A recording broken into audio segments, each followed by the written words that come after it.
хора. Обикновено не говоря на български на моя канал.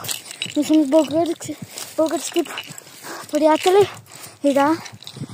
И сега отивахме при един страшен хотел, който беше изоставен. Са ни мои приятели. Кажи здравей на камерата. И те казаха, че са идвали тук преди. И такова. Те ми казаха, че имаше календар на 2022 и че имаше някаква играчка на клоун, но само главата им. И сега отидохме всичките. И то го нямаше. Затова сега си тръгвахме. Кряса лицето. Да.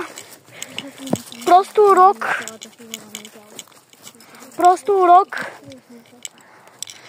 урок да не ходите в изоставени къщи и неща. Защото може да не са изоставени и така. И също чухме мъжки глас и тъй. Избягахме. Let's go. Слава Богу. Yes.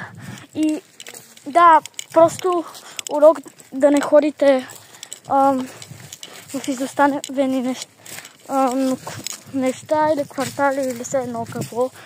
И да, чао.